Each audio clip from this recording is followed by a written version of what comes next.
Welcome to the Practice You podcast. My name is Elena Brower.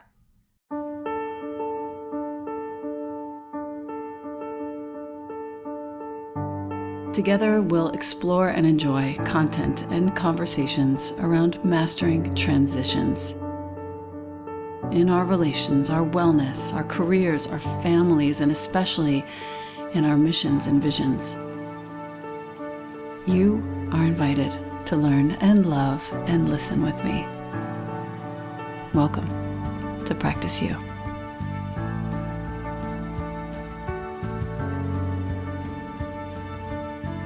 Welcome back to the podcast. I have with me the one and only April Harter. She is a former medical social worker. She has provided counseling to patients and their family members to help them cope with the trauma of medical emergencies. That was in the state of Texas. She has now moved to Colorado. She's begun a private practice to serve. Now you have to define QT-POC, which I think is queer, trans, people of color. That would be correct. Thank you very much. With a history of racial trauma. After working with QT-POC, she has decided to help prevent racism in society by working with white clients as a coach using the racist signature theory, which is something that she has developed. And finally, she has opened up the Racism Recovery Center, which is a place that provides psychotherapy for the treatment of racism. And you are going to hear throughout this podcast that racism is heretofore to be referenced as a mental illness, treatable and curable, just as Ruth King said in episode 31. So welcome, April. Thanks so much for having me. Yes. This was inspired by listening to you on the Joy Revolution podcast. It was episode 5 of that podcast, 05. And I heard your candor and your humor even on codependency, on white saviorism, the narcissism spectrum, the perceived coddling that some of your colleagues of color, let's say, are actually accusing you of, coddling white folks. The fact that not all white people are actually complicit, which we know, but honoring the history of trauma on both sides. And that is why we are here on a Sunday, woman, thank you, to talk. My first question is this: how did this become your main focus? And may I just say, on behalf of white folks everywhere, thank you for helping us be better. Well, thank you for that support. I have to tell you, when I first started doing this work, I didn't get as much support. I'm just, after 2 years of doing this work, beginning to get some support. I'm often, asked what the hardest part of this work is, and people assume that it's just simply being, working with white people that makes it so hard for me. Oh, you're sacrificing yourself. No, I set very healthy boundaries with the white people I work with. What it is just the pushback, so that now my work is starting to come through, which I'm so happy about. So again, thank you so much for the support. What got me interested in doing this work? Well, and you might hear this on other podcasts, but it's just the truth, in other interviews, which is that I really didn't intend to do this work. Actually, I can imagine. It wasn't something that I just woke up one day and said, yeah, I'm going to treat white people for racism. You know how sometimes you think you're going to do one thing and then you move forward in your journey of life and then it kind of ends up evolving into something else? Well, that's basically what happened to me. If you're a good listener, that's the hope. Yeah. You know what I mean? Yeah. I mean, I think as human beings, we all, we get confident. Oh, this is what I'm going to do. Yeah, this is, and then you end up finding out, oh, I don't know what I'm doing. And I have to kind of like start from scratch. And that, right.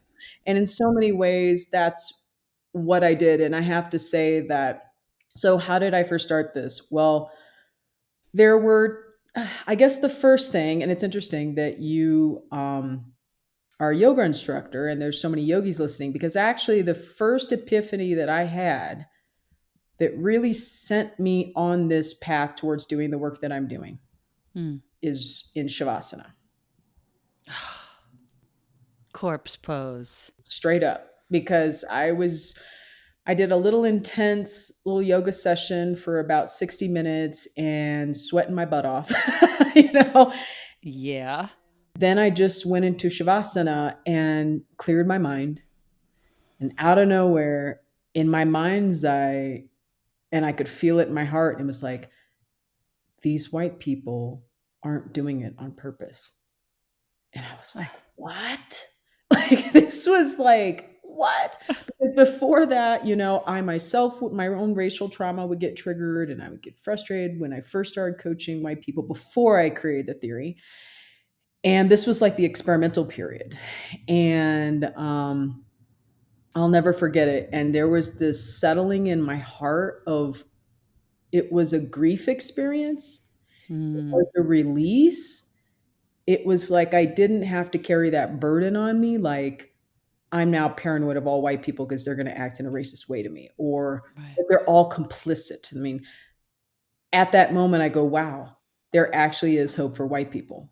And again, this is way before the theory, but I felt it in my heart. And because you see, I was trying to make sense of why, when I was initially coaching these white psychotherapists, why every time I would point out the racism, that they didn't understand it. They had these blind spots they didn't understand. And I just thought, oh, these white people are so frustrating. They just don't get it. They just purposely don't want to get it.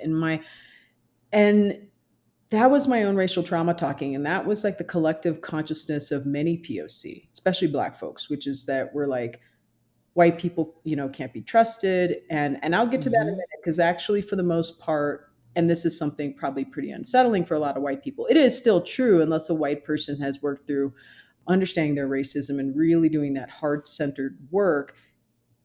POC really can't actually fully trust them to a degree in intimacy. But the point was, back then, was what gave me hope was that I knew in my heart that a lot of these white people did it unintentionally. And that's why they felt so much shame, which really was a lot of self hatred.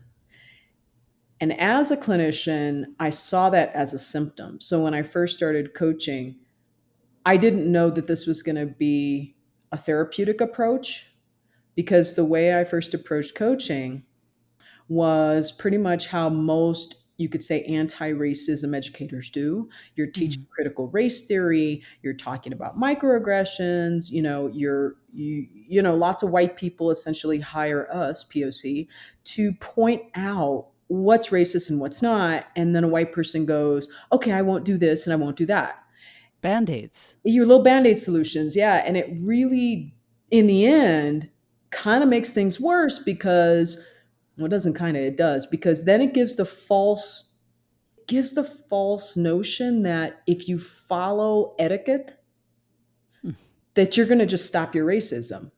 But I learned that early on, and I think because I am a psychotherapist and I do psychoanalyze, and because of my background, I feel like I was able to, and because of that asana, and because the asanas, because of the shavasana, I was able to get that insight. And I really do believe that, and I have to say, and I've never said this publicly before, I mean, that summer, I actually, just to even do the coaching, Elena, just to even do the coaching, it was because I'm now back in private practice and coaching. But at that time, that summer before the fall of 2018, I completely, I went into a huge career identity crisis. Yeah.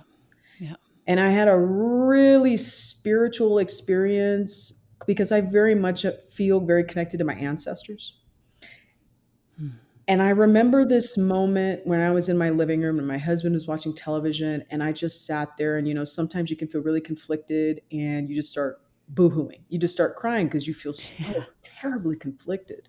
Yes. I just sat there in the living room and I was like, I don't know what to do. And I go, I don't know if I should quit my private practice working with POC and work with white people in coaching. And I'm just like, I don't know what to do. And I was terrified, because most psychotherapists are like, oh, you just got to do private practice and that's the way.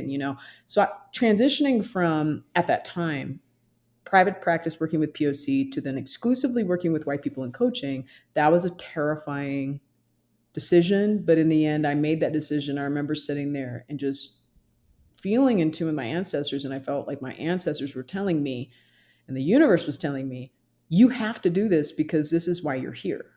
Like, this is your destiny. This is why you're here. Mm. And I was, of course, crying because I was resisting that. I wanted to resist because I did. I wanted to resist. I want to resist because working exclusively with white people is a scary thing. Yes, and I thought this was so okay when you do something that's never been done. Yeah. That's scary. Okay, a lot of people, they read about inventors and things, and oh, that they're so amazing. Let me tell you something. It's scary as hell when you're doing it all by yourself and no one's ever done it.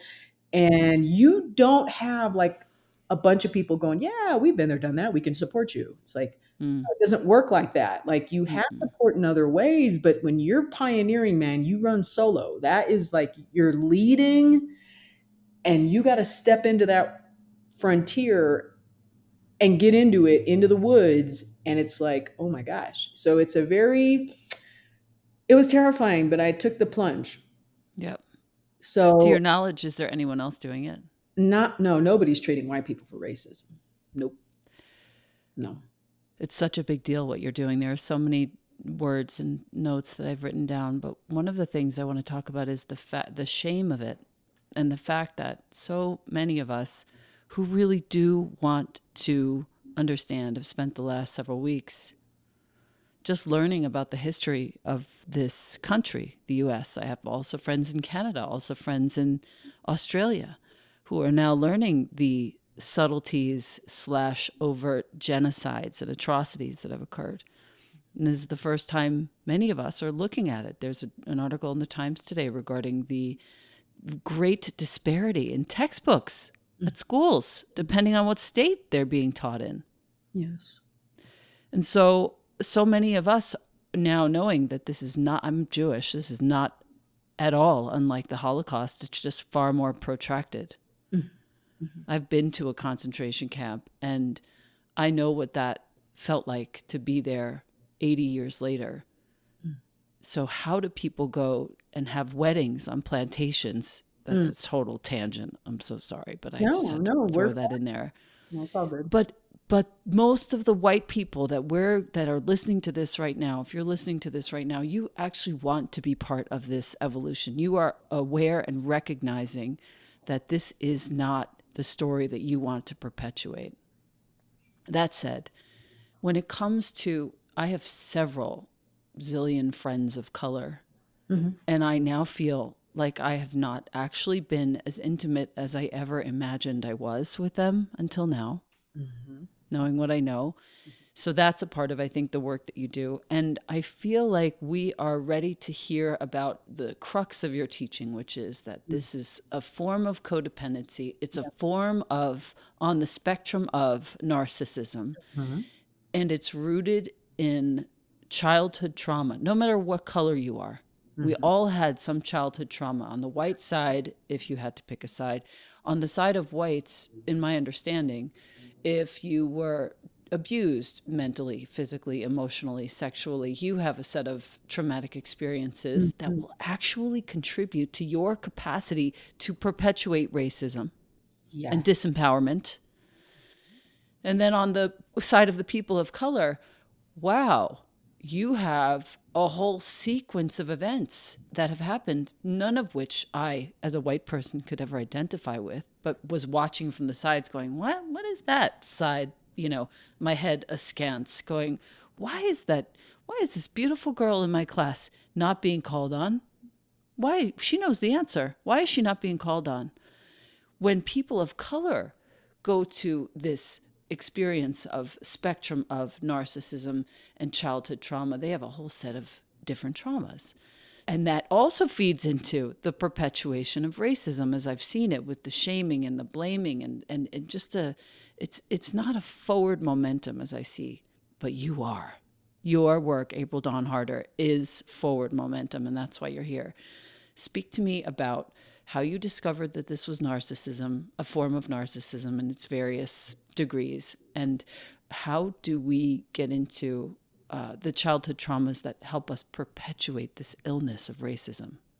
Okay. So So, narcissism and racism, that combo is not uniquely my idea. It's been kind of floating around now for, I'd say, about good 10 years or so, in and out, the most the last 5 years.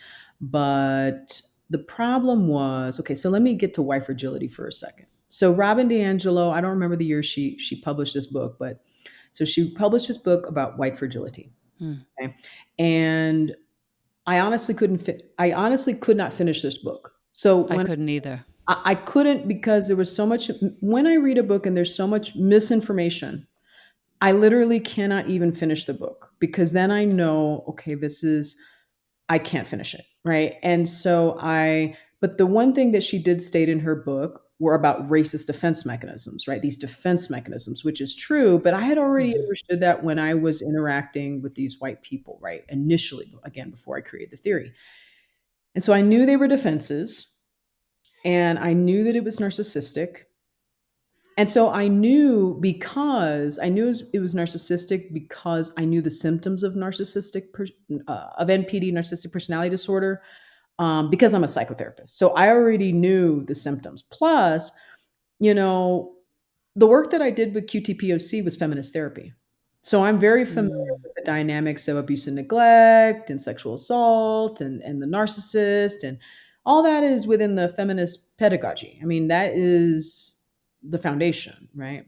Hmm. And so I knew that, but then the problem was, everybody was talking about these racist defense mechanisms, but as a psychotherapist, I was like, okay, but how are they constructed? Hmm. Because everybody's saying these things, but it's like, okay, just say the statement defense mechanism and the racist. Okay, but like, but why? Why? So that got me going into the theory, because I started researching, well, is there any theory? Because as a therapist, just as you are a yoga instructor, you check your books, you look to see, all these background and all this, for to inform your practice. It was the same with me. I'm like, okay, I just Right. honestly assumed there would be books about understanding the psychology and racism. No, none to understand the psychology of racism. What I discovered, but I already basically knew this, is that the majority of information that had been published was from typically historians and sociologists, which is fine, but that psychology is not their specialty. They're not treating people, they're not psychoanalyzing people, they don't. So I noticed that some sociologists, and many of them were lay people. So when I was reading White Fragility, I knew right away, within seconds, I'm like, this is a lay person in psychology, but they've never actually treated someone, so they can't really connect all the dots. Right. So what there was this thing inside of me, like, okay, well, these white people are feeling shame, and that's not helping them. And all I saw was Robin DiAngelo and many other people, including Jane Elliott and others, whether white or POC, calling out the racism, but there was no No understanding. heel. Yeah, there was no like, well, where did the, I'm like, well, where did this come from? Why? Okay, fine. They're racist. Yes, we get that. Yes. Okay. So it seems like all they do is just basically help people come to past that denial stage. But after the denial, okay, but then what? For those that want to get better, then what do you do? So I didn't really see anything. Okay. And basically, when it comes down to narcissism, Elena, I mean, just within the field of psychology, narcissism is actually a very under researched topic. Yeah.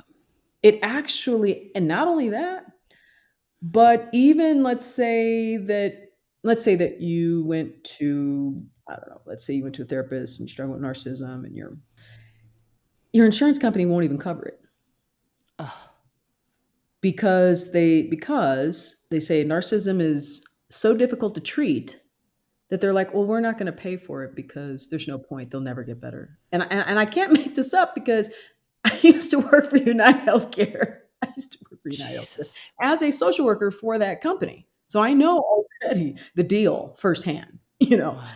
Um, They're an ALEC company, it turns out, United Healthcare. yeah. So I mean, it's just like, right? And Whoa. so just within my field, narcissism is misunderstood. Most of my colleagues don't want to work with narcissists because they're so triggered by them in session.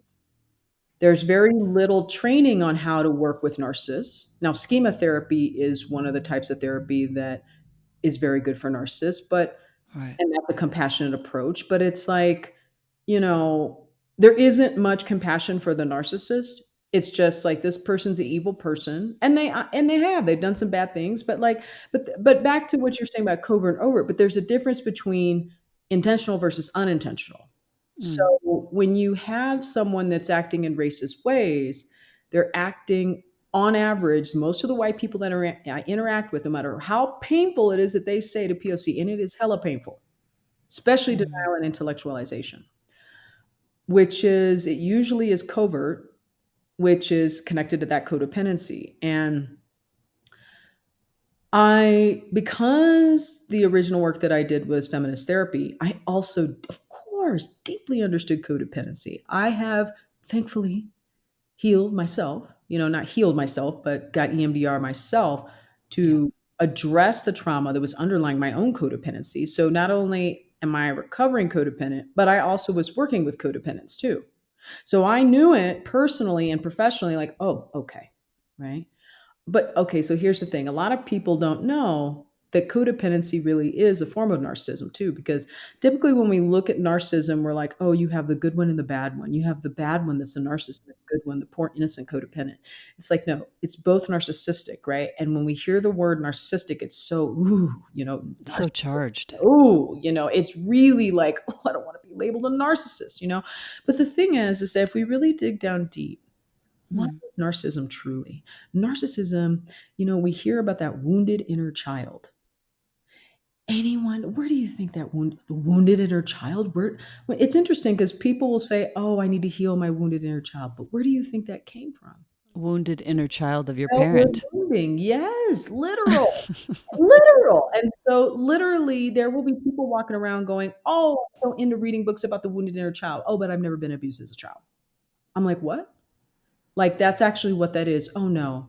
And I frequently, Elena, get comments, on Instagram saying, well, is it possible to act in a racist way, but like you grew up pretty good? And it's like, sweetie, like you're dissociated. I like the sweetie. But bless your heart, you don't know that yet. Right. And I don't say that sarcastic. I'm serious. Like I the know you point are. is that if you're dissociated and if you know what it is to go through the process of healing, you understand that there were things about you that you cannot dig up within conscious awareness. And it will affect people in your interracial and interpersonal relationships. And so we got a whole nation of people that struggle with narcissism. And then with white folks, because this is connected to our, you could say, a narcissistic economy with capitalism, which is that all of us in our country are affected by narcissism, right? And then for white folks, I like to say that the closer you get to the apex of the narcissistic brainwashing, Hmm. which would be, for example, the white cis male, right? Yes. That's the more brainwashing. There's a reason why there's a lot of white women more interested in working through their racism and anti-racism and all that stuff. There's a reason. And it's because women are often either kicking into codependency, right? And this gets into the saviorism, or it's also because women do know on average what it is to be discriminated sexually. They understand that. So Right. they're not as brainwashed as the white men, but they're still brainwashed. So the further you get away from being identified as white male, the less brainwashing you get. So in other words, white privilege is like, it's a privilege in the sense of access to resources and things, but on the psychological level, the closer you are to that apex white male, the more brainwashed you are, and the more normalized it is, and the more difficult it is to get out of the brainwashing. That's why you're not seeing a lot of white men suddenly up in, you're seeing mostly white women do it, Right. because they do at least know what it is to be discriminated. Right. Right? And I have worked, by the way, with many Jewish Americans, and it's hard for them because, in a way, they experience a situation where it's similar to being mixed race because they've been both the perpetrators of racism, but also the victim Yep. of racism as Yep. well. So it's a very, very difficult predicament. You see what I mean when I say Mm, mixed race people, they're both the victims of racism and they hold white privilege. So it's like that's right. it is a twofold thing that is very complex. It's not like you can just say it's this way or that way. So, but the covert and the overt, and back to what I was originally saying about coming to that epiphany about unintentional, then it broke that whole sense of, oh, not all white people are complicit. And then it gave me hope. But then, to the narcissism. So I started researching all this stuff about narcissism. And like I said, there really isn't enough evidence based research to treat a narcissist. So when that happens, Elena, the only thing that we can do as psychotherapists, we then have to become behavioral scientists. And it's That's interesting right. because people don't think that they're like, April's not a behavioral scientist. They're like, what? Like she's just a therapist. No, but you have to be because when you actually do the research, psychotherapists, when there is no way to address something, you then have to experiment and then you have to just pioneer it, right? It's with any like with anything With else. anything else. It's just like anything else, right? So I noticed the defense mechanisms. I knew already that they were connected to narcissism. But then, Elena, the thing was is that it was unique because, so in other words, there's different types of narcissism, and as I said, Hmm. on the spectrum. Yep.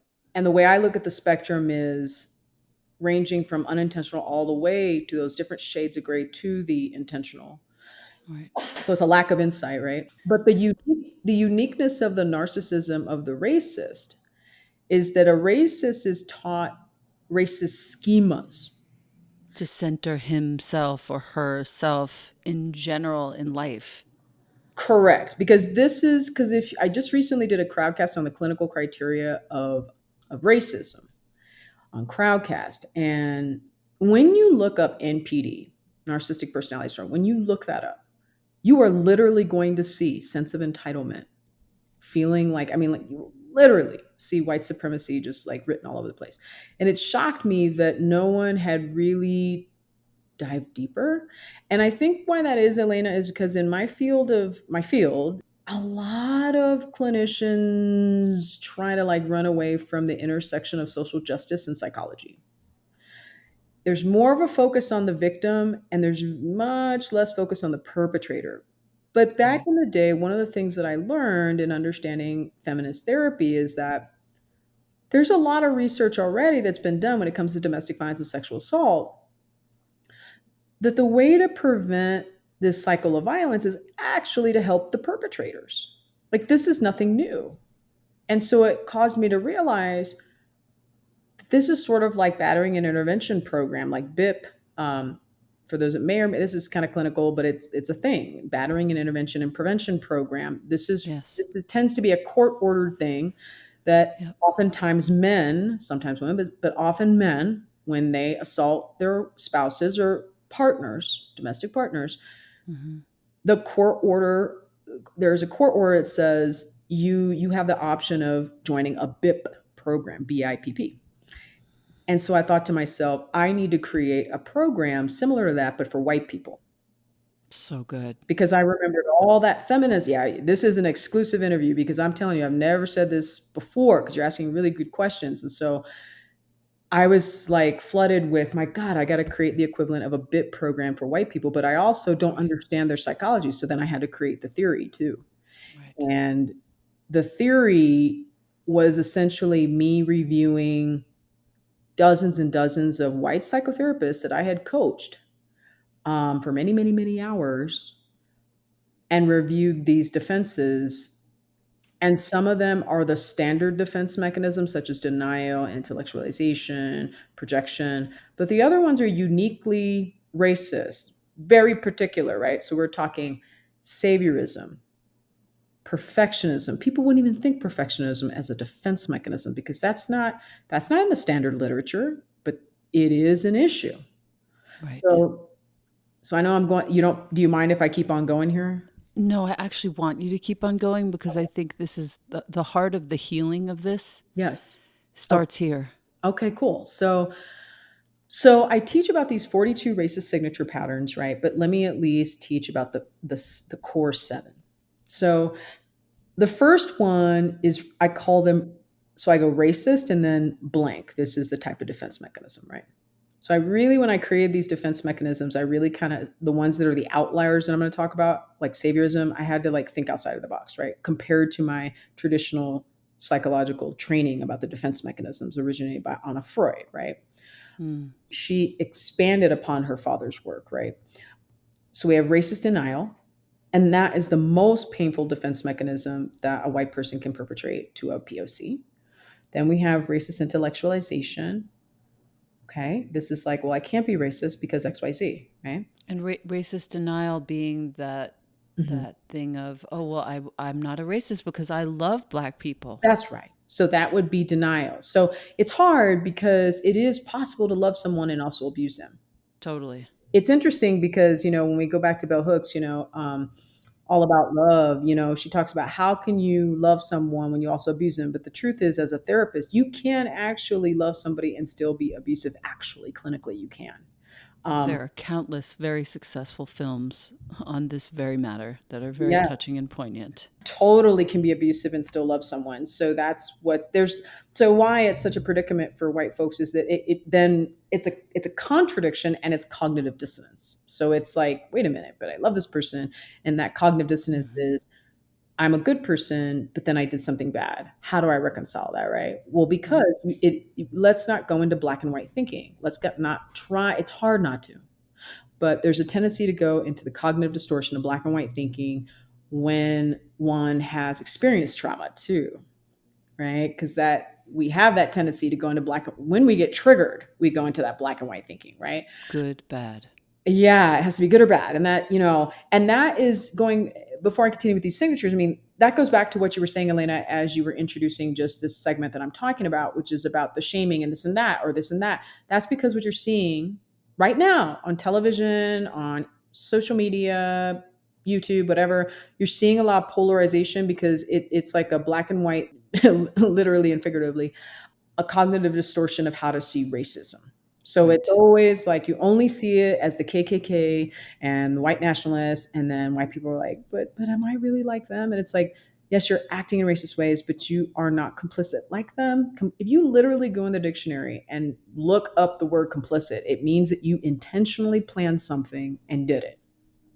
What white people are experiencing now when they hear POC and other anti-racism educators say every white person is complicit, it leaves them confused because they're like, wait a minute.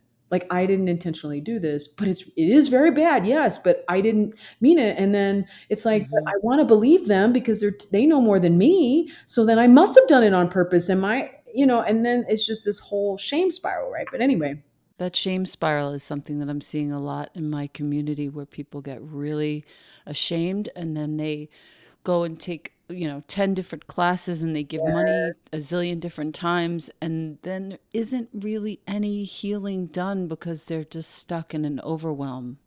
yes. And then people think, and my own fellow POC think, that in doing that, that's paying penance and that is true reparation, and it's not. Because the reparations that we need in America is not only financial, it needs to be an emotional reparation too. And it has to be individual before it's collective, if I'm understanding you correctly. It does, because institutional racism, all it is a bunch of individuals acting in consciously and unconsciously racist ways, and they're affecting the power structure, right? Because institutional Mm. racism is that power structure, Hmm. right? And it creates kind of a cultural narcissism in a way. That is 100% correct. So we have many shades. We have an overall America is has normalized narcissism, which is why we have Donald Trump in the White House, right? I mean, he's a My sociopath. You goodness. can literally Google this, and my colleagues, clinical psychologists, they will all say, "My God, the man is a sociopath," right? Sociopath. Yes, sociopath, right? So it's like when if anybody has a doubt, I mean, when you look at the fact that Donald Trump became president, that's a representation. I mean, when you think of all the corporations and, it becomes this thing of corruption. Well, we're going to turn the other cheek because they have money and I could get some money. And I'm just going to ignore what I'm seeing because this person could hook me up. That is Right. so American. That's like so American culture, like in general. Okay. Hmm. Um, so the signatures, right? So you got the racist denial, the racist intellectualization, Then we have racist saviorism. And you know what? The majority of racism that I see on social media and all over the place happening right now is this codependent racist saviorism. And so there is a lot of controversy when I say that you can't Venmo racism away. Yeah. And then people get they misunderstand me and they think, April, like, are you just saying that POC shouldn't get paid for their labor? I'm not saying that. No. What No. I'm trying to tell you is that I need you to understand that fine, let these white people pay whatever, but I need you to understand white people that if you want to stop your racism, you can't Venmo it out. So when I see my fellow POC who are in this work and they say, I demand to get paid on Venmo, my thing is like, okay, I understand. But do you understand that, okay, fine, you'll get some money and that's all fine and dandy. But do you understand that that's not going to change that white person's racism? I just need you to understand that. It's just not a sustainable solution. I think that these folks should and could be teaching, but if they were teaching more about what the healing is, Well, what's the actual solution, that would be interesting. and that's the thing is that they're not going to be able to, Elena, because they're not therapists. You see, they're not therapists. They're not healers. They're not taking it from, and they're more importantly, even if they are a healer, they haven't analyzed the perpetrator. Right. So they haven't taken the time. So they're what I'm seeing a lot of, and you're going to see this a lot all over social media. There's a lot of assumptions about what white people are thinking. A lot of assumptions about what white people are thinking versus what they're actually thinking. And when I start speaking, it shocks white people because they're like, what are you, the racist whisperer? How do you know what I'm thinking? How do you know my mind? You're a black woman. How do you know this? And I'm like, because I've worked with so many white people. Right. And I created this theory. I mean, a theory is a good theory when you can apply it and it's been tested and you can apply it across the board, right? Versus it would be an error if you couldn't apply it to Yeah. white people, right? So, so like I said, the saviorism, right? So there's this, I'm seeing white people panicking, going into shame because we live in a capitalist society and because we think we can fix everything with money. Venmo, Venmo, Venmo. Okay, we'll just do that, right? For the folks in Europe listening, Venmo is a cash transfer app, just so you know. Yes, or like PayPal or whatever. Yeah, yeah. Yeah. And so it's a trip because I'll see POC say, Venmo me, give me money because I need reparations. White people, yes, yes, yes. Reparations need to happen. I need to do my part. And then I'll literally, at the same breath, I'll see them say, well, why are you acting in saviorism? So then I'm looking at like, well, because you asked them to save you. Hmm. You asked them to save you, which in the pedagogy is a symptom of PTSD. It's a part of trauma. It means that you are going into victim mode, but that's legit. You have been a victim of race, absolutely. But understand that your racial trauma itself has not been healed. So then also, I see POC, you're doing this work deeply wounded, Elena. Yeah. Now that really concerns me when I see POC, which are I have yet to see one single POC doing any kind of quote anti-racism education that doesn't get triggered when they're in a space with white people. Chloe Valdery, I think, is one. I don't know this person, but here's what I'll tell you: the Mm-hmm. white people, when white people tell me, "Oh, we think that," like you said, I don't know who this person is, but You'd love I'd her. be the judge of it because the thing is that I've also seen a lot of POC do this work, um, and they don't lash out at white people, but they repress the pain that they're experiencing, and they haven't healed from. So I'd assess that. I personally would assess that. I would be like, Mm-hmm. so white people really, to me, can't be even the best judged of who to choose to go, okay, I'm walking into this situation where I'm trying to learn from this POC. Are they racially traumatized, right? The only way you can kind of see that is when it's really obvious, when you're seeing a lot of extreme defensiveness, then that's naturally a unhealthy way to attempt to set boundaries with white people, but it's really a cry for help. So it's very sad. So these POC are experiencing racial battle fatigue, which is also not good for their health. Right. And from what I can see, a lot of them really haven't had therapy to address the racial trauma. So it means that they're getting re traumatized in these educational spaces. And also, white people are afraid to go in these educational spaces as well, because when that happens, they know that they're triggering and acting racist to the POC educator, and they also don't want to hurt them. So then it becomes this like walking on eggshells thing where white people go into a space with a POC and they're like, well, I know I'm supposed to learn this. I'm going to force myself to learn. I don't even know if this POC can hold space for my racism Mm. because I'm going to act in a really racist way and I don't know when I will. And whatever I say upsets them. And pretty much 9 times out of 10, I mean, of course they're going to say something racist. That's why they're there. But back to the healing, that's because, Elena, when it's actually, I'm going to tell you, it's unfair actually to expect any of these people to do this work like I do because they're not licensed psychotherapists. I'm actually treating them. What they're doing is teaching performative allyship. And when I mean teaching performative allyship, it means that they're teaching those rules of behavior like etiquette. Their objective is not to help people heal. Their objective is to get white people to behave. That is actually what they're doing. And so, what white people on average are trying to do is they're just trying to behave.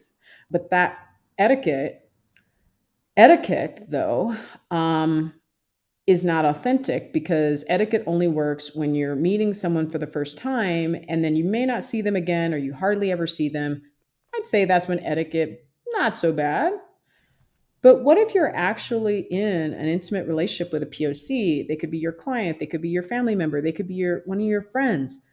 Okay, that etiquette won't work. And what usually happens is that the white people that come to me, they've already learned the etiquette and memorized it, and then when it doesn't work, because they all have to go through the, you could say, the stages of grief where they have to learn all the anti-racism rules of etiquette, and then they crash and burn and then they go, wow, this doesn't work, now we're going to work with you. Like all white people have to go through this. Like I have seen this consistently where this is what has to happen because white people, when they act in racist ways, they then can't trust themselves, Right. have trouble trusting themselves. And then they're like, then what they do is they judge competency based on the color of one's skin or like how many Instagram followers someone. I mean, at this point, like they can't even trust themselves to make a decision about who to even get educated by, right? They don't even test like to see if the educator has a track record of success. Mm.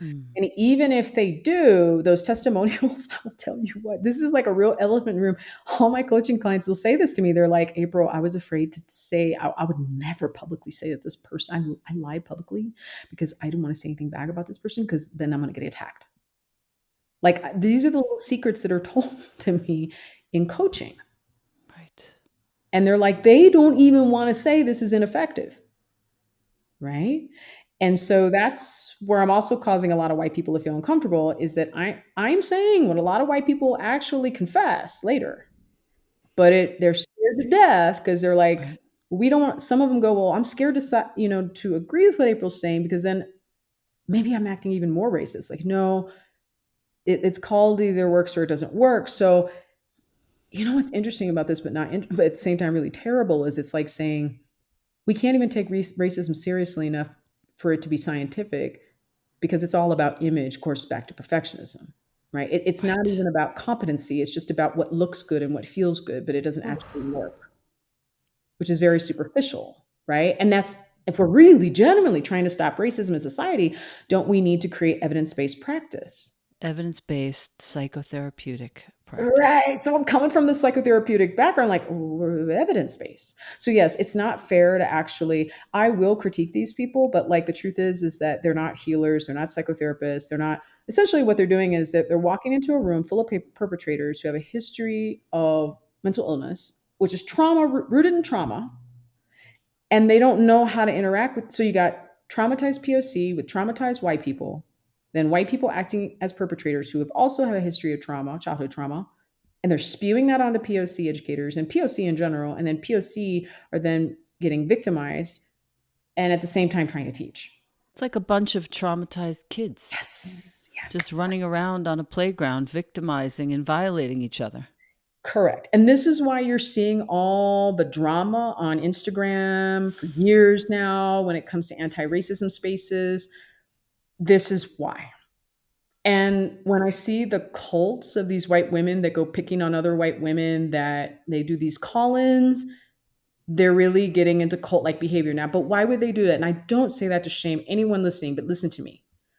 You know, that's the symptom of codependence. Because let me tell you, a really twisted thing that happens is that then these white people follow some of these influencers with however many hundreds of thousands or millions of followers, whatever. And they're, very famous. And then, so then they, Famous on Instagram. right. So then they post things on Instagram that are actually really shaming and very shaming and not really working towards a solution. And what I've learned in the work that I've done these past 2 years as I observe this content from them, they know that that's going to increase likes. They know that if they post something that essentially traumatizes white people and makes them feel themselves, that it's going to cause the white person then to kick into saviorism and want to save them and now send them money. So essentially, a lot of these influencers are actually financially exploiting white people who are going into shame spirals. I don't do you think they do that intentionally though? Like, okay, I'm Oh, yes. aware that you are going into saviorism, so I'm going to take your money. Yes, because I have literally had conversations with these people. When I confront them, they just get pissed and essential. Yeah, yeah. Oh, yeah, yeah. Mm. Um, I can't say that all of them do, but I would say the main ones. Or you see, when I started doing this work in 2018, like first of all, I did the same thing initially. I Mm. would copy and I would go, ooh, so I'm getting into anti-racism. Who are the, like all Instagram people, who are the ones that you study the ones that have the most followers and what do they post? What kind of content do they post? Oh, they post very, and I didn't understand this at the time, very shaming and damning things. Right. Okay, so then I initially started doing this. I started getting followers because that's how they get Right. followers, by shaming white people. And then they feel guilty and they say, we need to follow you and give you money because we're ashamed of ourselves. We now remind ourselves of how terrible we are. And we need to be, Mm. and then white people are like, we need to be reminded of how terrible we are every single day. And that's why we follow you because we can't be trusted and we know it. And we need to be reminded that we need to stay in check daily. And right there is the triggering of the childhood trauma of the Yes. dad or the mom who said you were fat, you were skinny, you were ugly, you're not good Yes. enough. Yes, the perfectionism, the Oh my God. codependency, you're not good enough. So it's this really enmeshed relationship that happens between these followers and these Instagram influencers. So then the Instagram influencers become that exactly. They become the abusive parent and they don't even know it. And they're really what they think is that they're espousing anti-racist. Like they think that they're doing social justice. What has really happened, and you know this on Instagram, how easily boundaries can be erased on Instagram, right?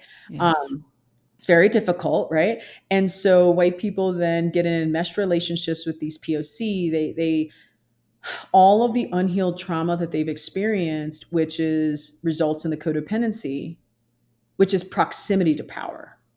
So back to the saviorism, like basically, codependency is a form of narcissism because a narcissist really is just a child who's been wounded and they feel very disempowered. And the overt narcissist will try to get that power back by putting power over others. And the covert narcissist will try to get that power back by essentially like being near that proximity of power. Mm. And they don't feel worthy or they feel like I don't codependent is like I don't deserve to be loved unless I act like this, unless I earn it. So what white people Performative performative allyship. allyship, right? So they fake it till they make it. So all these white people don't know that they're actually acting in this dynamic with these influencers where they're actually unconsciously treating them like the parents or caregivers who took care of them as children or other people in their children who did some type of caregiver role. And they're replaying this entire dynamic with them on Instagram and they have no idea. These influencers then take the role of the perpetrator. So Wow. you have narcissism all over the place. You have enmeshment, lack of boundaries. You then have, of course, the cycle of abuse. If a POC, of course, has been racially abused, just like if any of us has been abused, we can either then stay the victim or we can become the perpetrator to protect ourselves. So this is like what I'm seeing on Instagram, right? And when I talk about this, it scares the hell out of people. People go into cognitive dissonance, both POC and whites. By the way, that's why sometimes I get a lot of negative feedback from POC because it is cognitive dissonance on their end. You have to understand Right. a lot of these POC look up to them because they're like, yeah, get the white person, like get them. They need to be put in their place. I gotta remember when I used to think that too before I saw through the forest, trees through the forest, and Mm-hmm. so in other words, violence begets violence, right? And so anyway, Whew. but I know it's a lot. Like I haven't even ever in an interview gone to that level of psychoanalysis before because it is a lot to process, it's a lot to unpack. But this is the analysis that I made back in 2018. And that's I have been literally, you could say like fighting, but more like advocating against that unhealthy enmeshed relationship on Instagram. But white people, back to the third racist defense mechanism, which is racist saviorism. White people are very reluctant to let that kind of symbiotic enmeshed relationship go. Because it gives purpose and shape to Mhm. some perceived healing slash what's really a re-traumatization happening in perpetuity. Yes, and it's very Wow. painful, and then they It don't believe is. what I'm saying sometimes because they're like, "Well, April, why are you the only one saying?" I'm like, "Because I'm the only one that's a therapist talk, and I actually work with white people." So this is like, in other words, it's almost like what they want to do, and they also don't realize they're doing this, is that they're acting in a Right. really racist way to me because they don't even take me Right. seriously as a Oh, scientist. So they're, so I already my know, goodness. I can then analyze why they're doing it. It's because they're traumatized. They also don't want to walk away from that enmeshed relationship, right? Because now we have And trauma, they don't want to be in trouble. and they don't They want don't to feel be like in they're in trouble. trouble. They want to They're be in trouble. perfect. They don't want to be punished because they were punished as Right. children. So they definitely don't want to get embarrassed and humiliated because then they're going to fall into the call outs, right? They're going to get smacked. Their whole business, for example, could go to hell because of it. And so Right. it's like, this is like so unhealthy and unregulated. And so then I tell you, this is so interesting. Again, it's so interesting, but it's also so terrible. Like, among us black therapists, and this is just a huge elephant in the room, but like my colleagues will know what I'm talking about. um we talk about this. This is something else. Black folks, so I'm gonna be very specific. Black folks don't even take black therapists seriously Why? because they're like, because they've been brainwashed to think that the only astute scientists are white. Oh God. So then there is unfortunately this internalized Oh discrimination my going God. on. And Right. so like all of us black folks, like, you know how like you'll see on social media, like say, oh, black folks need more therapy and we're trying to do more to advocate for that. So those of us that are the black therapists, we advocate for that, but it's very hard because it's not something within black culture that overall that's very popular, but to top it off, it's something else. Not all black folks even believe that we're competent in what we're doing. So back to that. Wow. So then when black folks don't take their mental health seriously, and then they say something, well, oh, this April, what are you talking about? Da, da, da. But then when white people see this in social media, they just immediately go, well, those people are more black than April, so they must be right. They don't even realize that's what they're thinking in their heads. Wow. And so they then judge everything not based on critical thinking. They suspend critical thinking because unfortunately that in and of itself is racist because it's like saying that people of color are not capable of science. Mm, It's like saying that we aren't even raising the standard or even expect a standard. Because at mm. this point, it's not even about solutions or standards. It's about let's just not feel as bad. That's Wow. how low on the totem pole it is. This is a this is a real eye-opening If it was understanding. How do we even remotely begin to fix this? We have to make therapy cool. yeah, we We do. have And to make so, therapy cool. I mean, imagine like Elena. I can prove this point further. I guarantee to you, if a white person, let's say it was a white person, they said, I'm going to come up with something. Wouldn't a white person not want to follow that person if they've been proven that they can't actually solve the problem? Right. But if it's POC and they can't solve the problem, they're like, oh, we're not allowed to say that because who are we to judge? Because we don't even know how bad we are. So we just have no viewpoint now. Good grief. I have a lot of friends, dear friends, who are very vocal and present on social media who have been dead silent Oh, because yeah. they're not actually and I just want to say if you're listening to this and you're one of those folks, All you need to do is study the history of your country, go through the tears, the pain, the anger, the frustration of not having been taught the truth, Yeah. and then choose how are you going to unearth your childhood trauma, your layers of narcissism, whether you're aware of them or not. We all have them. I have them. Unearth those layers, set sufficient boundaries, and begin to actually open your mouth about what you're going to do about it, whether it's go to therapy or amplify someone else's voice or whatever it is. Yeah. Well, That's all that we need to do is learn. well, that is true. I think that it's more than just learning, though. The most important part as a white person is to hold space for that cognitive dissonance, which is white people are conditioned to treat white people kind of decent. And even then, we know that that's not 100% true, but they're Right. still conditioned to treat white people better than POC. But here's something that I will kind of like confront you on with love, Please. briefly, which is that this is, again, another thing that I kind of break this rule. One of the rules of anti-racism is you got to use your white privilege to basically like advocate for POC. And I'm going to say that that's not true. And I'm going to tell you why. Great. I'm going to tell you Teach. why. Because guess what? Right, white privilege is racism. How can racism stop racism? That's saviorism. And you know what's great is that I was actually, a dear friend of mine actually called me out for that. And I was like, I Yep. swear I'm not doing that. Audre Lorde That's right. said that you can't use the master's tools to dismantle the master's house. Right. So what's happening too is there are a lot of POC who don't understand all that, the patriarchy, how that all ties in. Like it's complex. The point is very complex. Mm, So, but back to the savior. So they have the saviorism, then we have racist perfectionism, which is right. mimicking. So this is, you're going to see a lot of saviorism in social media, a lot of perfectionism, mimicry of basically following the rules. And this looks, I want the coveted title of being anti-racist. Okay.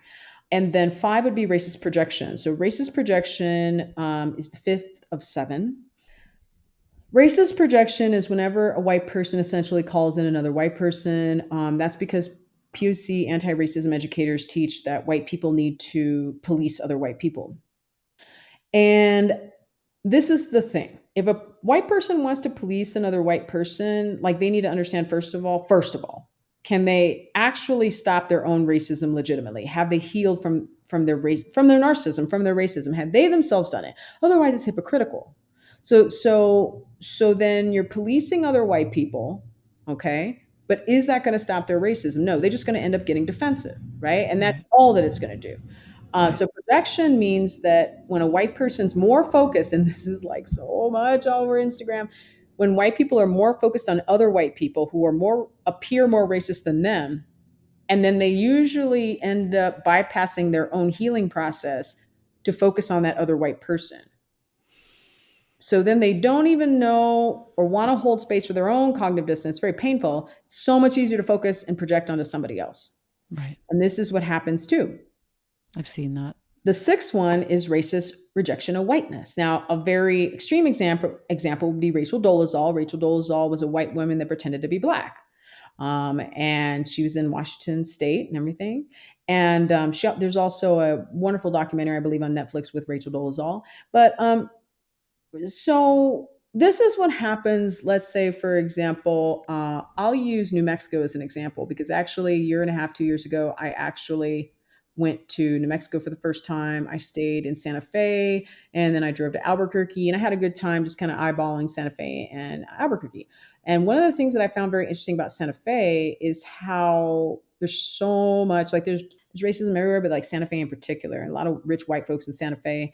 And I just made a lot of observations, and there were a lot of white people in Santa Fe who love indigenous culture, and they essentially reject their own white ethnicity and their background, and they don, it's like, in other words, cultural appropriation.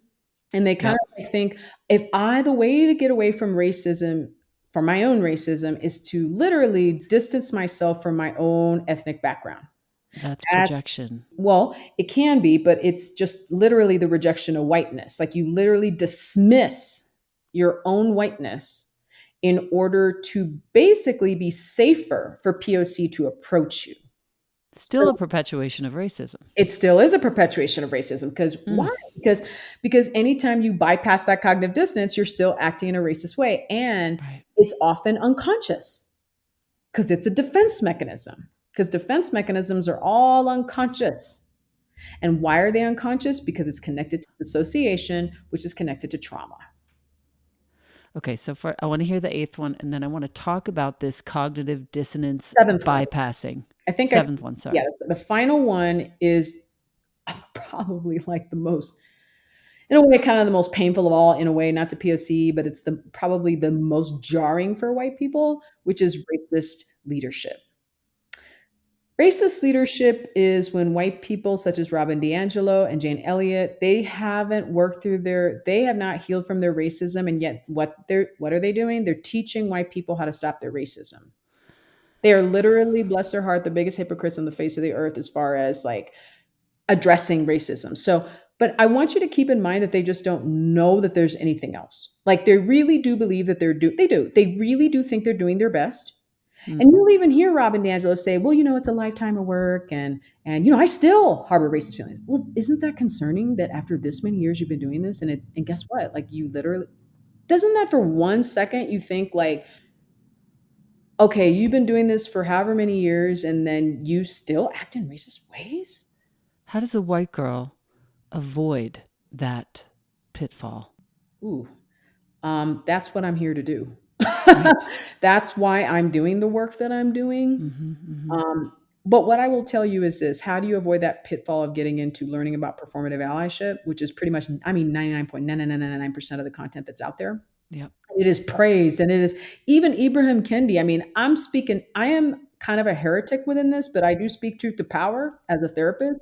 Like even everyone gives so much praise to Ibrahim Kendi. I think Ibrahim Kendi is wonderful as far as statistics and history because he's a historian and understands sociology. But boo, like don't try to psychoanalyze white people because this is out of your scope of practice. So it's like when I couldn't finish that book either because there was so much misinformation in there about the white psyche. Like there was Right. so much. I was like, and then all I saw was white people going, "Oh, we love him, Ibrahim Kendi, and white fragility, and that's the Bible." And I'm looking at this going, "This is not helping you." And when I say that, people go into a state of denial. They're like, "Well, wait a minute, but they're New York Times bestsellers, and they're rich, and they're famous, and everybody knows them, and they have credibility." And I'm like, "I'm sorry that I'm not famous yet, but like I am telling you." That this is not going to hold weight in water, and I can prove it to you. Do you continue to have you been able to stop your racism? No. Okay, that's my point. Oh, but Yeah. it's a lifetime of work. I used to say that too. When I first started this work, I would get really defensive because my own racial trauma. And the white person would say, "But April, I've done what you've said, and I'm still acting in racist ways." And like, oh, how dare you? Like in my mind, I was just like, "How dare you even say that? You're white, and like you should know your place." And like, and oh, it's a lifetime of work. And I just Mm. literally just copied all the rhetoric that I had heard because I thought, well, I guess that's just the way it is. Right. But then my ethics started kicking as a social worker. I'm like, no, There's more. I'm selling them a bill of goods. How can they pay Yeah. me and I can't even help them? Like, how Right. can I sleep well at night knowing that I'm just regurgitating everything that I've read and heard and that I'm actually not truly helping them? It was totally against my social work values and ethics. So, anyway. So when we and intentionally working toward healing Mhm. as a white person, Yeah. the answer is therapy. Well, first, so I want to answer your question about what can we do?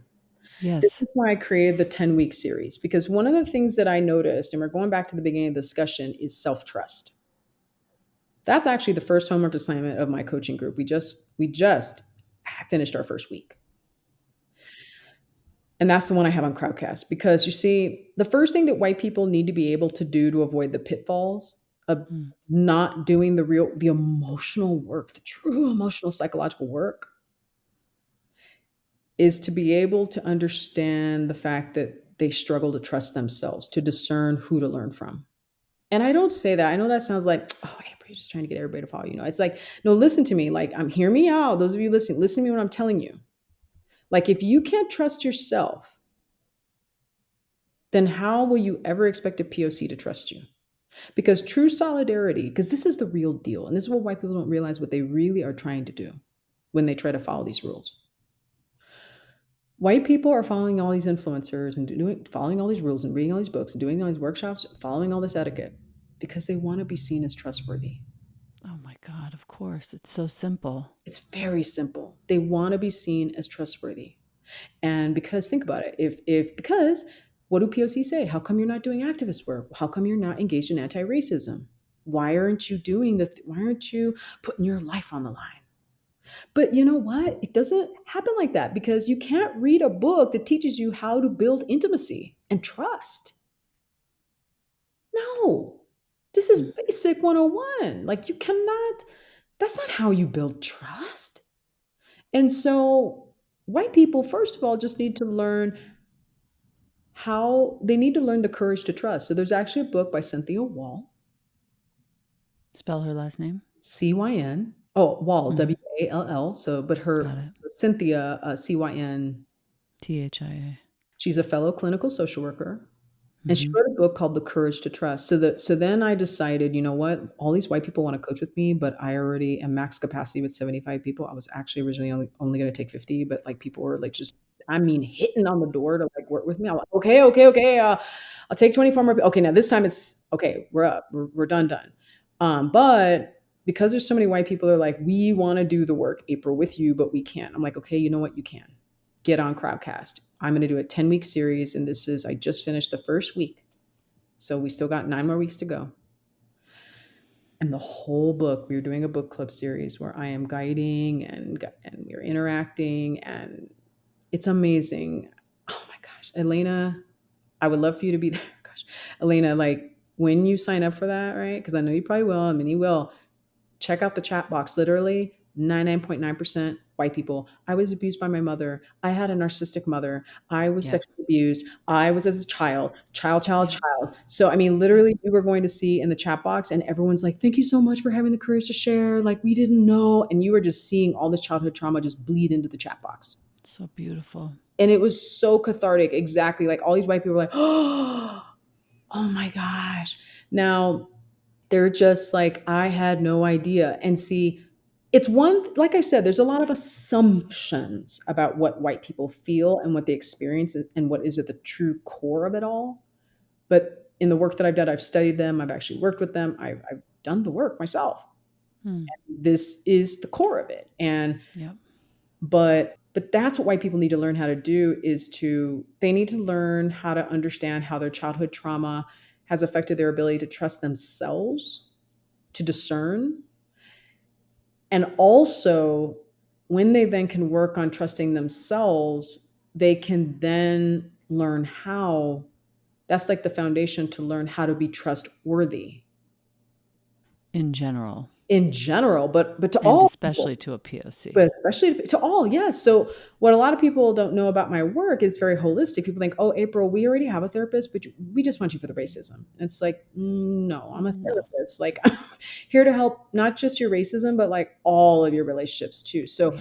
what a lot of white people discover is that when they come across my work or they learn from me, it's like, or have therapy with me, or they do coaching with me, they find that all of their interpersonal relationship their intimacy goes up tenfold. Sure. Because they're just able to trust themselves so they can be more open and honest And with vulnerable. anyone else and Yes, which vulnerable, right? comes back to that shame and vulnerability. I mean, like Brene teaches. I mean, she was my professor. I mean, this is another big part of it was when I first started doing this work, I thought, my God, like you can't shame people to change. Like this is not going to work. It was actually Right. white Brene's work that made me go, oh, I'll never forget that what she taught us in school. You know, you can't shame someone to change. Of course, I want to coach Brene myself too. Shh, don't tell I nobody. won't I won't tell anybody, I promise. This is just a joke, but We'll keep that between us. yeah, we'll keep that. But that was a joke. I was being a smart ass, but I would love to coach Brene. But yeah. So I mean, that's that final step, which is like I said, the racist leadership, and then what's the first thing that can be done? In activism, white people can do whatever kind of activist stuff that they do. But here's the thing: if they don't do the emotional labor, it means Yeah. that all the activism they're doing is a reaction of shame based PTSD. All of it is performative allyship. And what everyone's going to find when you start reading the book, The Courage to Trust by Cynthia Wall, is that in that first chapter, she discusses how when you're a child, you are supposed to trust your parents or your caregivers. But if you find that you then learn, I can't really trust people, and you'll kind of fake till you make it. You'll pretend trust because you don't want to set the wrong impression. Mm. So a lot of white people on Instagram and in other forms of social media and just all over the place, they will, I'm just going to say it, they kind of like worship some of these POC that are educators, and like they pretend to trust them, but they really don't because they don't want to look bad. And so it's really, and eventually they're going to get caught that Right. they're being performative, that they're not really. So, in other words, one of the things that it does, it scares a lot of white people and leaves some POC very unsettled, is that I really kind of have figured them out. And I like it.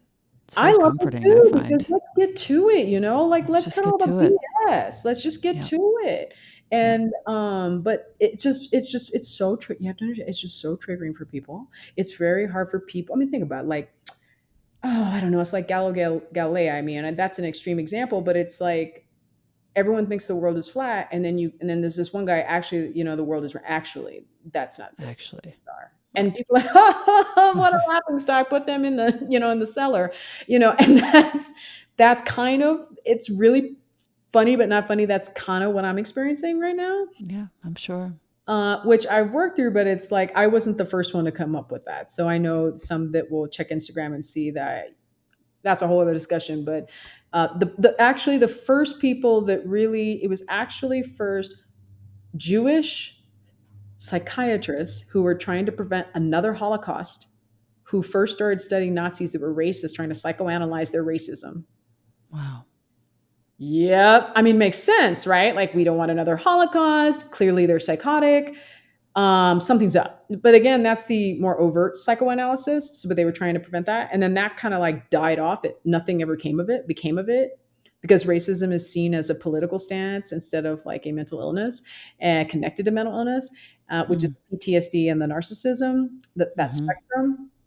And then, which, by the way, the DSM-5 doesn't even appropriately really speak truth to. I mean, the DSM will always need adjustments and changes. And who tells them to change these things? Us therapists. We're the ones that, hey, that doesn't work anymore, or hey, you got to add this. Like many of us would like to see complex PTSD, for example, in the It's DSM. not in there? It's not in there. No. Tell the listener what DSM stands for. Oh, the diagnostic manual. Basically, it is the thing that us therapists use to diagnose you with like PTSD, or some people in extreme, in an extreme case, schizophrenia, bipolar disorder, borderline personality disorder. There's so many disorders. And so we need a diagnosis in order to treat you, because then we provide treatment planning. So Got just it. like any medical thing, you need to treat somebody, but you need to diagnose them first, and then you then proceed with treatment, right? So, And racism was rejected and is not in there as a mental illness, is what you're saying. yes, because Dr. Ugh. Alvin Poussaint and, Edward Dunbar and, Carl C. Bell. I mean, this has been an issue since the 1960s during the Civil Rights era. And it was actually all a bunch of black psychotherapists, males, by the way. Interesting, because look at all these black males and black females that are getting murdered, but especially, poor George Floyd and whatnot, and Ahmaud Arbery. And these black male therapists were like, mind you, that Dr. Poussaint, I mean, I think he may be still a professor at Harvard, but I know at the time he was. I mean, we're not talking about like just adjunct professor. The man was tenured in Harvard. Wow. And he's saying, look, man, he's like, extreme racism is psychotic behavior. Like when poor Heather Heyer got murdered in 2017 at the Unite the Right rally. Right now, that's the extreme form of overt racism. But you see, Mm-hmm. but he also talks about that there's covert racism as well. There's a spectrum, right? So I'm not the first one. So first, it was really the first was those Jewish, psychiatrists who are saying we need to take a look at these Nazis, analyze their racism. That just kind of fell by the wayside, never discussed again. Not until the 1960s, during the Civil Rights Movement, we have all these Black therapists, and they are saying, hey, racism is a mental illness. We need to take a serious look at that. There's nothing about race or racism or anything in the DSM. And the APA, well, at the time it was now it's called the American Psychological Association. Before it was called the American Psychiatric Association. Okay. Right. Now, the APA at the time flat out told Dr. Poussaint said, well, there's too many racists, and we find that to be a cultural phenomenon. It can't possibly be an individual issue. Wow. So even though they admitted, well, the symptoms are there, we admit, but there's too many, so we can't put that in the DSM. Dude. That is straight up malpractice. Like that is straight up that is literally their cognitive dissonance, their own racism getting in the way of actually taking this seriously. So essentially, we don't even take racism seriously enough to see it as a mental illness. And there is a belief that, and I recently did an IGTV on this, there is a belief that if we say that racism is a mental illness within a spectrum, from the microaggressions that are covert, very covert. I say microaggression because that's the term that many people are familiar with. So Mm-hmm. like we're talking about like from the microaggression all the way to like, Dylan Roof, right? God, I was just thinking of him. I know who doesn't. And all the way Dylan Roof, we're talking like, big time killings, right? Yep. Um, If you haven't seen it, if you're listening to this and you haven't seen the movie Emmanuel, please watch. yes. So it's like, we have this whole thing. And so there is a belief, and I want to go ahead and answer this question because I already know I get it so many times. People say, well, if we call racism a mental illness, then the perpetrator can plead insanity and get away with murder. Oh God. People say this again and again. And I'm like, no, it doesn't work like that. That's called forensic psychology. Right. They don't get away with murder. There's plenty of people who are in jail who have mental illness. So there's like a misunderstanding in general, Elena, about mental illness. And so I again, what I'm see. trying to say is that I then get a lot of, like I said, a lot of racism and I am constantly just like Dr. Poussaint, even though I'm very skilled and very agile and this is what I do and I'm a scientist, what I say is not taken seriously because I'm not like famous. And number one, and number two, it's because I'm black. I mean, and I know that for a fact. Poussaint knew the same thing. He knew the same thing. We went through the same thing. If it was a white person saying this, and he did say this in a video, once the white people kind of started exploring this, then people took it seriously. But black person says it, it's like, well, she's not really credible. Who is she? Do other black people back her? If they don't, she's not credible. All they care about is the color of someone's skin. They don't want to look at Right. science. Again, critical thinking is just thrown out the window. And that in and of itself is a reflection of their racism. We're going to suspend, we don't even have to expect POC to be scientific because that's not what we're concerned about. Right?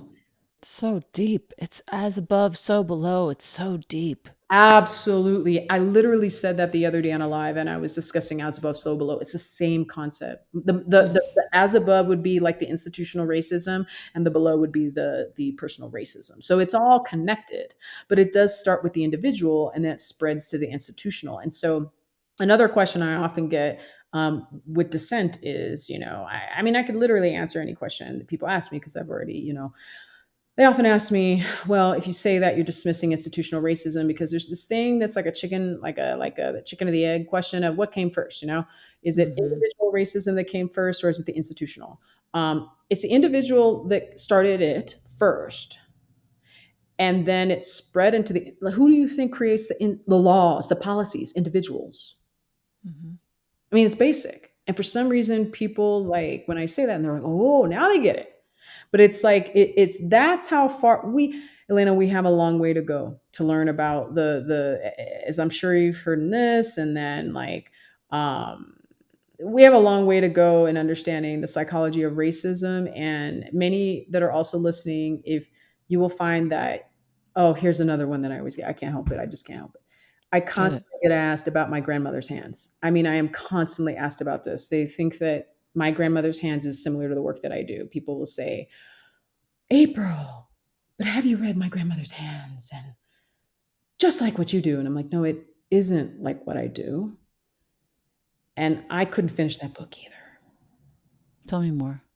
I couldn't finish that book because within the first like couple of chapters, I started seeing the same mistake that I made at the beginning that I just told you.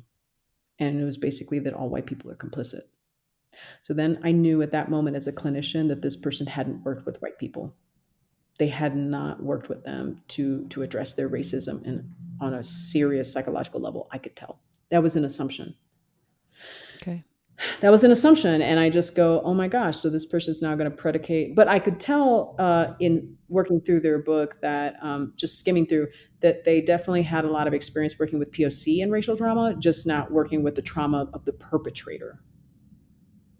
And that's what people have to understand is that in order to end racism in the world, like we need to do two things.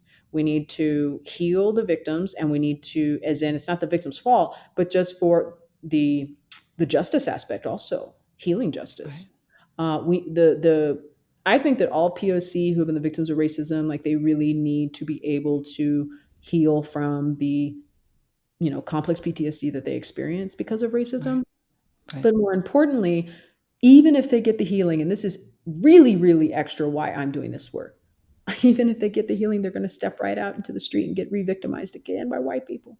So I was like, what is the point if we can't heal the environment? And that's why I do what I do, because I am addressing the psychology of the perpetrator, because otherwise, POC are just going to step right into another landmine again and again and again. And that's what perpetuates their pain and suffering.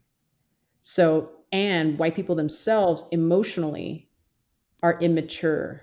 That's why I love it when white people say, it's very interesting to me. They'll say, I've been in therapy for 5 years and I never knew that I had this degree of childhood issue. And I said, Yeah. because racism makes it to where you can go to a therapist and address a lot of things, but it still isn't addressed. And it's like a part of an intrinsic part of you that hasn't been addressed. It's not just a social justice issue. It is, but it's also deeply psychological. And so I'm heralding a cultural change, Elena, and it's going to take time. Yeah. But I think I'm starting to understand the whole idea of that most whites are complicit in white body supremacy. That whole idea goes out the window. Correct, because what they are now, what I can tell you is that they're all brainwashed. Sure. They're all And the brainwashed, but they're not all complicit. and the only way to work our way out of that, Mhm. I'm just recalling my grandmother's hands and how he uses the example of his wife seeing the employee at the Walmart checking only the black people who left the store to check their receipts and not the white people as Yeah. the first example. Um, if we are to start to heal this, Hmm. I think there are two ways. There's one way, which is what I said before, part one, just learn the history, learn the story, because if you don't have that, you won't feel the urgency to address your own trauma. Hmm. But then two is get to a therapist. Hmm. And also understand too that it's important to get to a therapist, but an unfortunate thing is that if I've also been asked this question, well, can I just go to a therapist and address my racism? And I will definitely not be the one to sit here and tell you don't go to a therapist. But the problem is that if you go to a therapist and they haven't learned what I've taught, so it's sort of like saying you're going to go to EMDR, but the person's never learned EMDR training or isn't certified. So then if you just go to a therapist to get healing with your childhood trauma, if here's the crucial part. If the therapist cannot doesn't have hasn't been taught by me this theory and this method, if they can't, because the magic happens when you connect the learned racism with the childhood trauma. If you can't do that, you're not going to get it. I And got that's it. why eventually I got to create, training books for therapists and things like that. Because now once I do that, then these therapists will be able to do it. Because then they'll have the resources and the training and the know-how and they'll get certified and then they can do exactly what I do. But at the same time, those white therapists actually a requirement of this, of training them later, will be that they will have to be coached by me directly, Yeah, because that I none of get. them will be That I competent get. in doing any of this work. Otherwise, what are they doing? Kicking in right into racist leadership, right? They just want to bypass that. It's like, no, you need to do your own emotional labor first. And then when I know that you've done what you need to do, then I will train you. And it's the same way with POC too. There's a lot of POC that say, well, I want to learn from you and let's help these white people. I'm like, well, but you need to get your racial trauma healing first, because And you're that's the individual work. because you need to do your healing, because you are going to act. So in other words, you're going to act in countertransference in your session. You're going to get very Yeah. triggered by this white person. Yeah. So they need to do all that preparation just to even learn from me. It's that complex. It isn't like we want quick solutions. It's not going to happen like that. So I always teach people on Instagram, my coaching clients, it's not it's a process, not a race. Mm-hmm. Mm-hmm. Everyone wants to race this because everyone's scared and upset. Listen to me. Think we're going to be able to dismantle racism in America with a book, or with 10 steps, or a few classes, or a few sessions of therapy? I tell you what, got another thing coming, because this is some Mm-hmm. really deep intergenerational trauma on both sides. And we got to go deep. And we, now that commitment has to happen. But again, going back to that first step, which is discernment and self trust and learning to be a trustworthy person. That's Yeah. true solidarity. And that's essentially what white people really actually want, is to be, they want to be allies, but they That's can't right. be allies unless they can be trusted.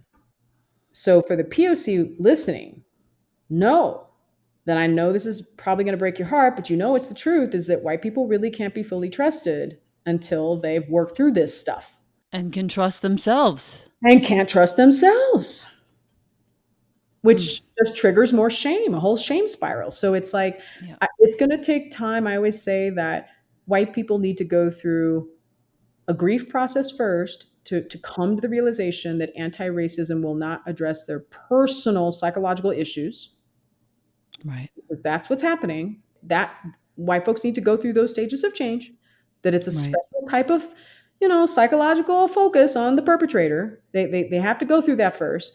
And then they have to go through the stages of change when to get to the point of action. But the two first steps is going through that process of, sadly, crashing and burning and coming to the realization that you're not a bad white person because all the stuff that you've done hasn't helped you. Coming to that realization that you're not even more of a racist just because you paid all these people and you're not getting better. Mm. In other words, you've done all this stuff and it doesn't work. It doesn't make you more or less of a racist. You struggle with racism. You just haven't gotten the help you need.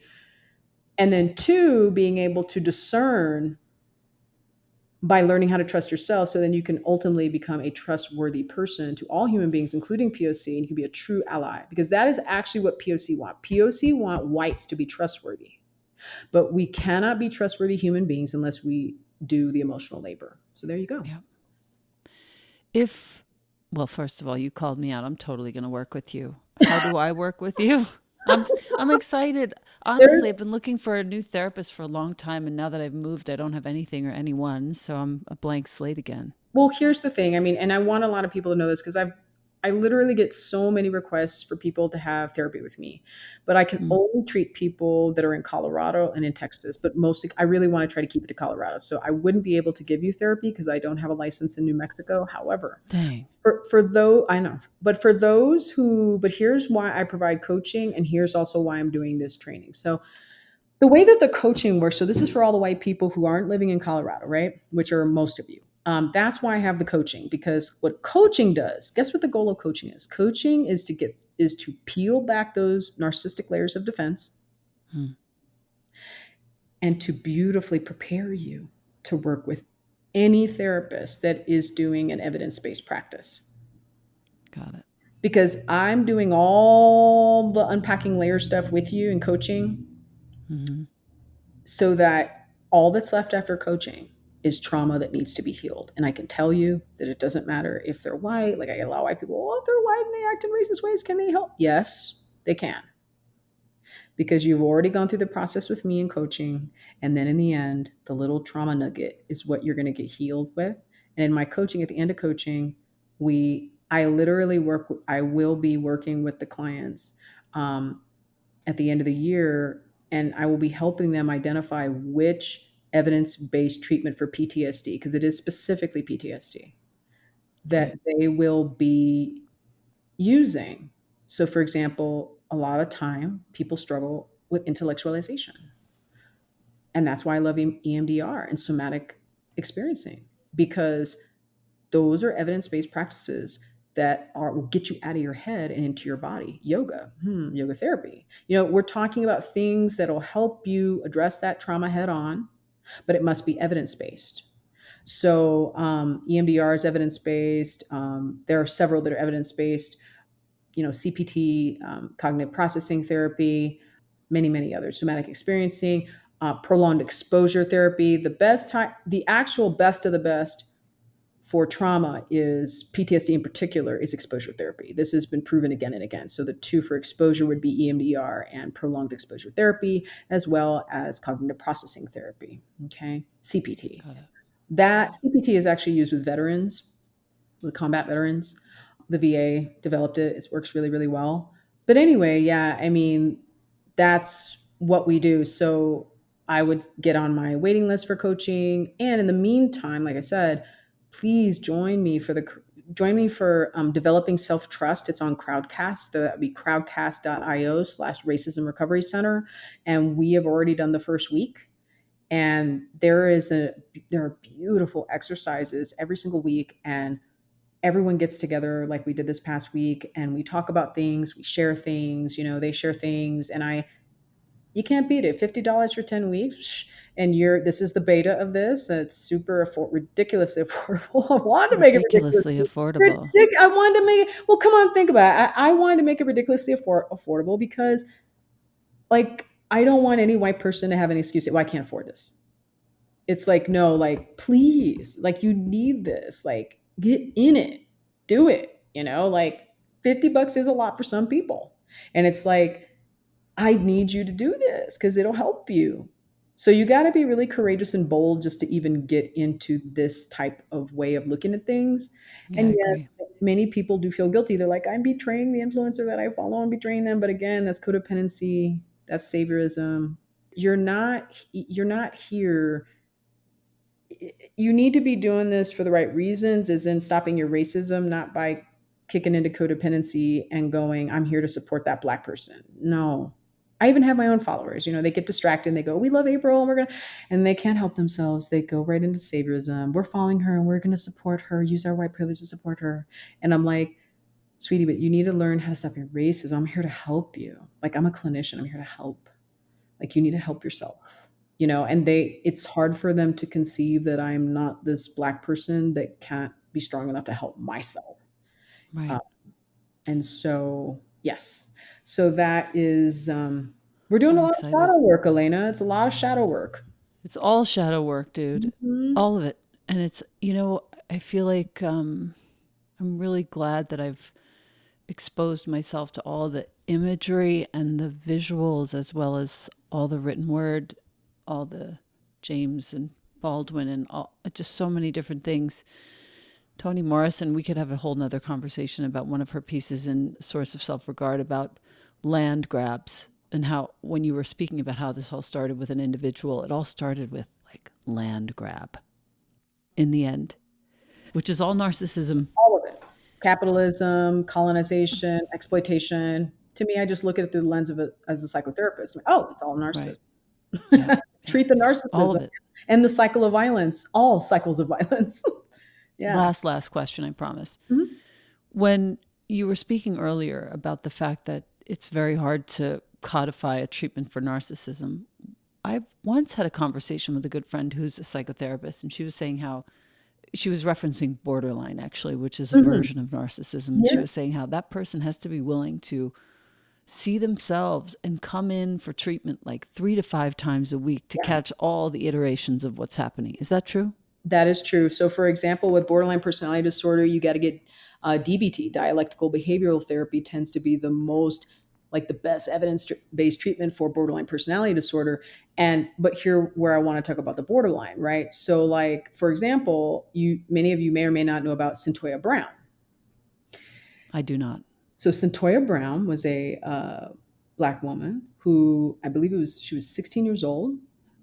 She actually was put in prison at the age of 16 because she killed a man who her mother basically she was essentially selling her daughter for sex, and her daughter Centoya Brown was afraid of this man named Cutthroat, or actually Cutthroat's. That was the like the pimp or whatever, and so Cutthroat had, I guess, someone else that she was supposed to go to that day, and so she essentially killed this guy because she could tell he was moving in a way where she slightly resists him in the sexual act, and he was getting ready to lunge and kill her. So then she turned around and killed him and ran Wow. away. She was terrified. She was only 16 years old. And she was basically sentenced a lifelong sentence. What? Yes. And she was 16. Self defense. And we're talking a black person here. And it was self defense. And she's black. And Oh, so she she what just year was got that? out. I can't remember the year, but she just got out last year. Wow. And that was because there were a lot of famous people, I think even Rihanna and like a lot of famous people, and there was a lot of pressure to get Centoya Brown out of jail because she had a lifelong sentence to stay in prison because of the murder of this guy. She was just doing self-defense. And of course, that's sexism. You know, she's getting punished for protecting herself. I mean, she was just a child. She was only 16 years old, sentenced as an adult. And clearly she was being trafficked by her mother. Um, Wow. oh yeah, you know, this is really terrible, the patriarchy, right? Really, really bad. And all narcissism. So this is what happens when we normalize narcissism, right? These narcissists don't get treatment. What? So then, what do you? Everybody with narcissism, everybody wants to say, well, this is what we're going to do. We are just going to throw them in jail. Okay, that's fine. Throw them in jail. But then what? If they get out again, they're going to perpetrate again. See, we need to start treating those. So when you talk about narcissism, borderline personality disorder, that's where I get into the stages of change. So the Right. real question is, have they gone, what stage of change are they in? Are they in the pre-contemplative phase where they don't know that they don't know, which is most a lot of white people don't know that they don't know, right? That's the When you thing. admitted it, you were like, "Oh wow, like I didn't know that I didn't know." Like white people in general, like there's just an assumption from white people, but also POC too, that think that that they don't, like everyone's so well read, they don't think that I could possibly stump them on something. And Right. it's like, "Oh no, sweetie, I will stump you, not because I take pleasure in that, but because I'm just trying to help." Right? And it's just I want to help you get out of that, like you said, what out of that bind or stuck in something. Like I want to help you get out of that because when it comes to all this work, first you're brainwashed by white supremacy, then you're brainwashed in the field of anti-racism, which is performative allyship. Then I got to help you get brainwashed out of that performative allyship. And that's what even in my coaching program, really the first 90 days is about. The first 90 days really kind of is the objective is to deprogram you from the brainwashing of performative allyship. Yeah. So it's like a box within a box. It's really like it's not sinister, it's just unknown and performative allyship was taught based from a position of racial trauma. If you create a pedagogy off of trauma, you are emotionally compromised and you're not objective in what you're doing to help the perpetrator. You can't be objective. Right. And And social media certainly doesn't help. not at all. And so it spreads all the misinformation and but yes, I mean it is hard to treat a narcissist, but it's true. But again, it's more hard to treat the overt. So someone with borderline personality disorder, they tend to be more on the overt side. But then again, what helps is love. See, someone who struggle with borderline personality disorder, when you look into the etymology of borderline personality disorder, guess what? Most of them have been, guess what? Sexually abused or Abused. molested as children. Like Centoya Brown was molested as a child. Lots of people who struggle with borderline personality disorder, they were molested as children. And sometimes they remember the molestation and sometimes they don't. Hence why I love EMDR because it just breaks up all that unconscious stuff and it comes to the surface. And then you can Yeah. finally say goodbye. You can hold space for that pain and then say goodbye and move on with your life through those 3 steps of, trauma recovery. You're on Yeah. that third step. And so racism recovery ultimately is all about, so this is what I teach. I don't teach anti-racism. I'm a psychotherapist that teaches racism recovery. So racism recovery means as a white person, you have a history of trauma. You've been taught racism, which is narcissism. So it's two diagnoses, PTSD and narcissism. But I do not diagnose the person with NPD in my practice. And I'm going to tell you why. Because NPD is grandiose, overt, and that I don't work with overt racists. And it's not that because they can't be treated, it's because they're not ready in the stage of change. I work with the covert racist who struggles with codependency because they, on average, usually are kind of ready for change, especially if they've gone through the stage where they go, oh, this anti-racism is really not stop. It's not helping me. See, because what happens is, and why you're like, ooh, April, you got me. You know why that is? I'm going to tell you why. I'm going to give you the little gold nugget today. And you're going to see Please. this among lots of white people. You're going to see this. I promise you. It's because when you perfect performative allyship, it'll actually enable your denial. Mm. That you need deeper emotional help. Yep. And you'll get, and but you're all open to it, like, as long as I hear it, let's go. That's not how a lot of people really get. Their cognitive dissonance is so strong that then they just immediately reject it. Like when I say, like I said, my grandmother's hand, people are like, oh, April, like maybe you're being mean. You haven't even finished the book. Like, but the moment that I saw, there are beautiful points in that book. I'm serious. I skimmed through and I go, okay, beautiful. There's actually a lot of trauma informed stuff in here, a lot of trauma informed. But what wasn't trauma informed in that book was about the mind of the perpetrator. See, that's the difference.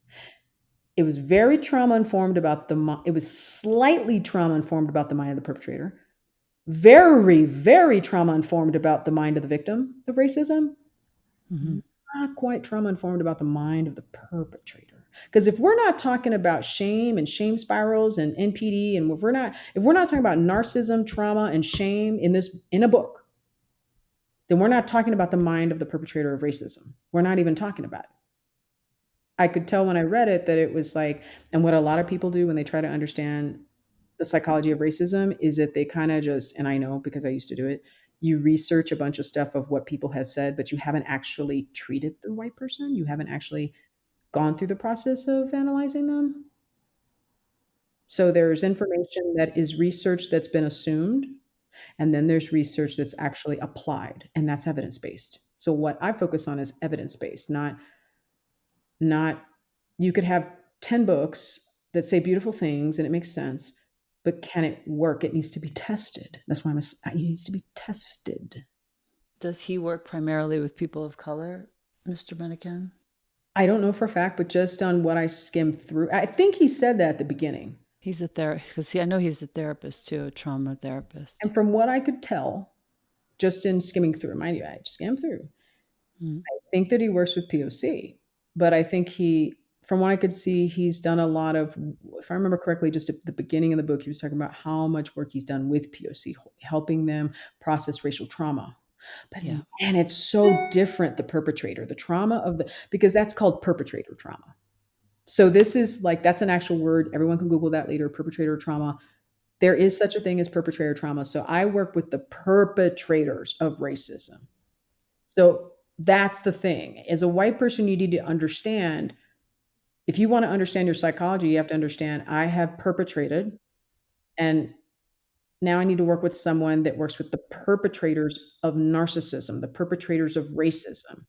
And if you're not doing that, then you're going to be not, if you're just working with someone who's only treated POC, but hasn't actually treated white people and hasn't really understood that, if they don't say at a minimum perpetrator trauma, Right. then they're not actually studying and testing what works and what doesn't work. And I honestly, in That a makes way, sense. don't know how the only thing I could think of is that the reason, like I said, the reason why this has gone as long as it has is because there's always been more of a focus on racial trauma and not the actual perpetrators, because people don't want to work with the perpetrators. But I happen to be very good at it, and that's exactly what I do. Got it. Well, I, for one, am super thankful because I wasn't finding any answers outside of you. I do think you would love Chloe Baldery. She was raised in an environment of Black empowerment, so she's very much about both sides, both rooting in compassion, both listening, conversing, like real productive, both modern and ancient teachings, real productive work, which I appreciated.